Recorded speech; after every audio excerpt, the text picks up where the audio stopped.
शव्यू के घर पर आता है उसे माफ़ी मांगने के लिए। वो प्रैक्टिस कर रहा था, दूर से शव्यू उसे देख रही थी।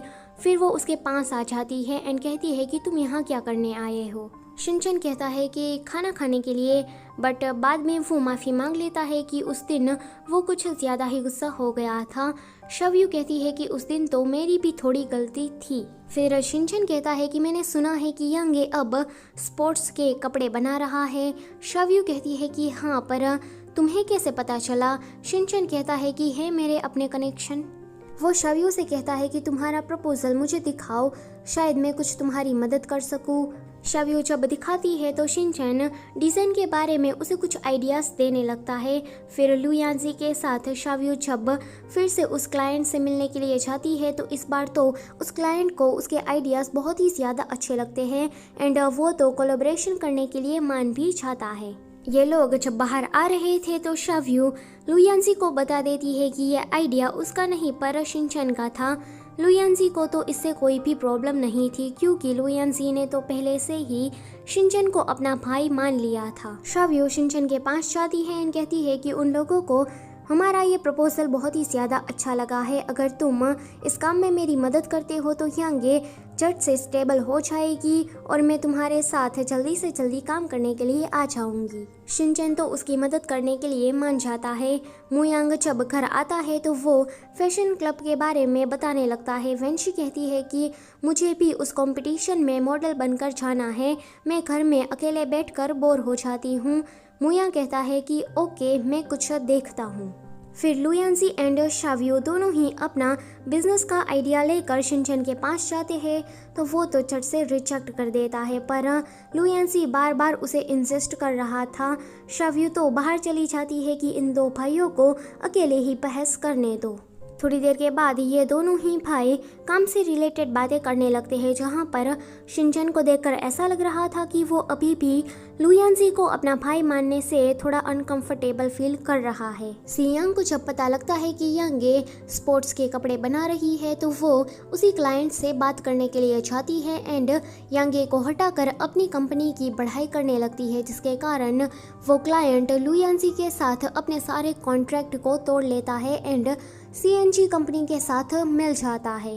लू यांजी को जब ये बात पता लगती है तो वो बहुत ही परेशान हो जाता है कि वो कुछ भी करने जाता है तो उसके साथ हमेशा इतना बुरा ही क्यों होता है। शव्यू जब उसको इतनी चिंता में देखती है तो वो कहती है कि चलो साथ में डिनर करने के लिए जाते हैं। वो दोनों ही बाव की शॉप में आए होते हैं और खाने के साथ ड्रिंक भी ऑर्डर की होती है। यहाँ सियांग भी शिनचैन के पास ड्रंक की हालत में आती है। वो पहले तो उल्टी सीधी हरकतें करती है, बाद में वो कहती है कि मुझे भूख लगी है, मैं एक अच्छे रेस्टोरेंट को जानती हूँ तो क्यों ना हम दोनों वहाँ चलते हैं। शिनचैन कहता है कि हाँ, दरअसल ये ना सियांग का प्लान ही था, वो ड्रंक नहीं हुई थी, वो तो बिल्कुल ठीक ठाक ही थी। यहाँ पर ये दोनों भी ड्रंक हो जाते हैं, जहाँ पर लू यांजी कहता है कि जब मैं छोटा था तब मैं खुश नहीं था क्योंकि मेरे डैड मुझे कभी भी प्यार नहीं करते थे, कभी भी मुझे पसंद नहीं करते थे, वो हमेशा ही मुझसे नफरत करते थे, पर आज मुझे वो कारण पता चल गया कि वो ऐसा क्यों करते थे। शव्यू कहती है कि तुम ना शिनचैन से बहुत ही ज़्यादा बेटर हो, वो ना हमेशा सीरियस मूड में ही रहता है जैसे कि वो हम सभी का मालिक हो। ये सुनकर लू यांजी कहता है कि अभी भी मैं जिन जिन लोगों से मिला हूँ उन सभी लोगों को शिनचैन ही मुझसे ज़्यादा पसंद आया है, मैं नहीं। शव्यू कहती है कि मैं तुम्हें पसंद करती हूँ। लू यांजी पहले तो थोड़ी देर के लिए चुप हो जाता है एंड बाद में कहता है कि मैं उस तरह के पसंद की बात नहीं कर रहा। तो शव्यू कहती है कि लाइक तो लाइक होता है, सभी जगह सेम ही होता है। इतना कहते ही वो बेहोश होने लगती है। वो बड़बड़ा रही थी कि वो एक पनौती इंसान है, जो भी लोग उसके आसपास रहते हैं वो भी इसकी वजह से अनलकी बन जाते हैं। फिर वो वहीं पर ही सो जाती है। लू यांजी आकर उसके कान में कहता है कि मैं जब से तुमसे मिला हूँ मेरे पास सबसे ज़्यादा बेस्ट लक है। तभी ही सियांग शिनचैन को लेकर बाव की शॉप में आ जाती है।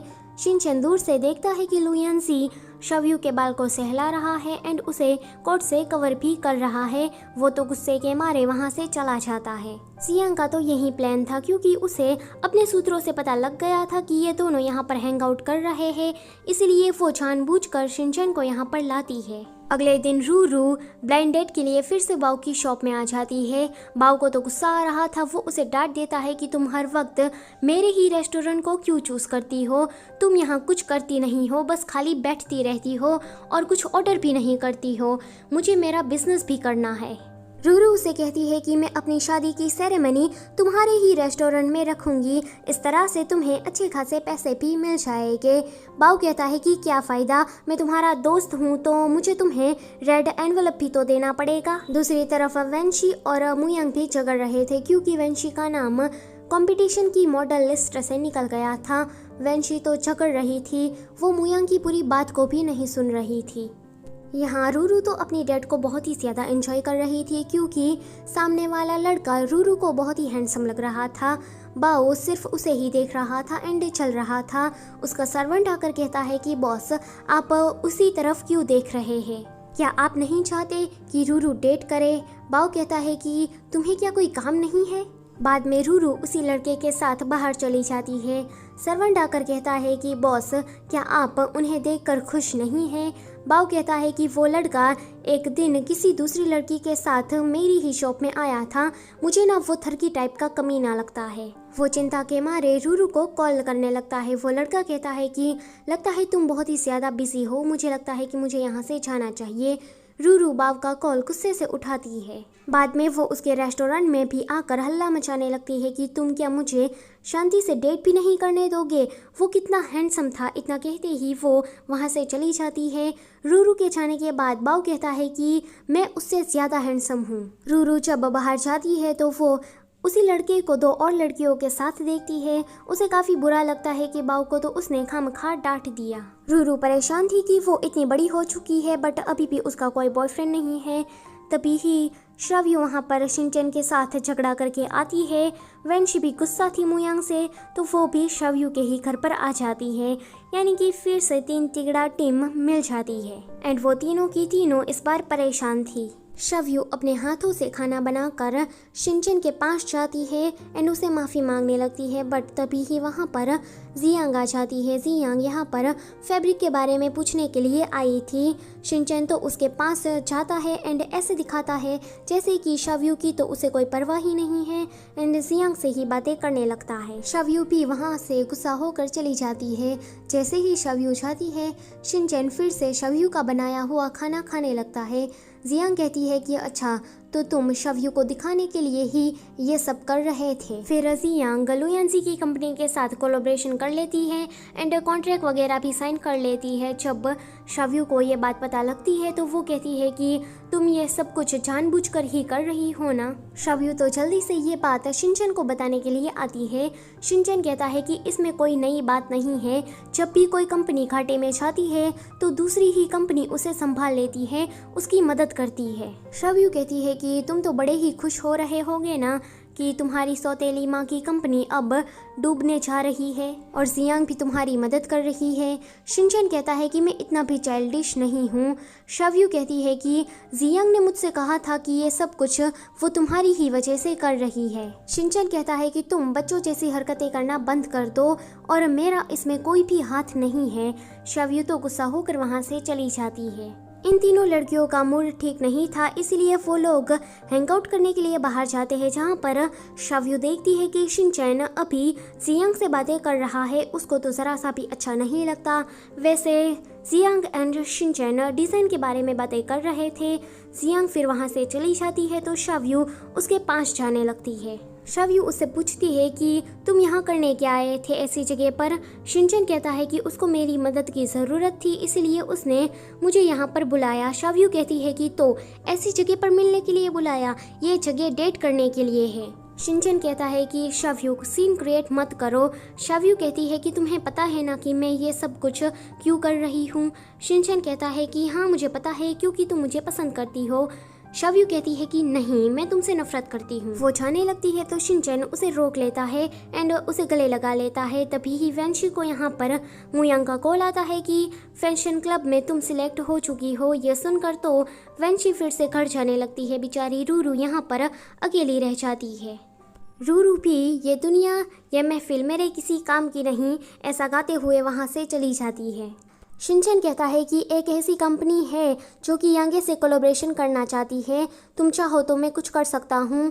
ये सुनकर शव्यू तो बहुत ही ज़्यादा खुश हो जाती है एंड फिर से इन दोनों के बीच सब कुछ ठीक हो जाता है। अगले दिन जियांग को जब पता लगता है कि यांगे कंपनी ने उसकी कंपनी CNG के साथ कॉन्ट्रैक्ट तोड़कर किसी दूसरी कंपनी के साथ कोलैबोरेशन कर दिया है, वो तो गुस्सा हो जाती है। वो ठान लेती है कि वो यांगे को अब बर्बाद करके ही छोड़ेगी। रूरू को मन ही मन में ऐसा लग रहा था कि शायद बाओ उसे पसंद करता है, तो वो अगले दिन जाकर बाओ को पटाने का सोचती है, पर बाओ काम की वजह से उस पर ध्यान ही नहीं देता। इसीलिए रूरू को ऐसा लगने लगता है कि शायद वो उसे पसंद नहीं करता, बस दोस्त की नज़रों से ही देखता है। शव्यू फैशन क्लब कंपटीशन में पार्टिसिपेट करना चाहती थी। शिनचैन को जब ये पता लगता है तो वो कहता है कि शव्यू, तुम तो पहले से ही एक डिज़ाइनर हो, तो तुम ऐसे छोटे मोटे कॉन्टेस्ट में क्यों भाग ले रही हो। वैसे मैं आपको बता दूं कि शिनचैन ने जब निकी ड्रेस को बनाया था एंड जिस कंपटीशन में वो जा रहा था वो और कोई नहीं पर फैशन क्लब ही था। शिनचैन मना कर देता है कि तुम इस कॉन्टेस्ट में भाग मत लो, पर शव्यू कहती है कि तुम्हारे लिए भले ही एक छोटा मोटा कंपटीशन होगा, पर मेरे लिए ये सब कुछ है। वैसे मुयांग के जरिए शव्यू को भी ये बात पता थी कि शिनचैन जब निकी ड्रेस को ले जा रहा था कंपटीशन में, तभी ही उसकी माँ का एक्सीडेंट हो गया था। मुयांग और वैंशी शव्यू के घर पर डिनर करने के लिए आते हैं। मुयांग कहता है कि अगर पत्नी को खाना बनाना आता हो तो पति को और क्या चाहिए, पूरा दिन वो काम करके थक जाता है और बस आकर सीधा खाना मिल जाए तो इससे बढ़िया बात क्या हो सकती है। वैंशी कहती है कि क्या कहा, फिर तो तुम्हें ऐसी लड़की से शादी करनी चाहिए ना जिसे खाना बनाना आता हो। मुयांग कहता है कि देखो, मैंने ऐसा तो नहीं कहा, मेरे कहने का मतलब ये था कि तुम्हें खाना बनाना नहीं आता पर मुझे तो आता है, इसलिए देखो इस तरह से तो हम परफेक्ट कपल हुए। ऐसे ही मक्खन भरी बातों से मुयांग वैंशी को पिघला देता है एंड वैंशी का गुस्सा मानो जैसे गायब हो जाता है। इसी के साथ ये वाला पार्ट होता है यहीं पर ही खत्म। Don't forget to like, share and subscribe. Thanks for watching.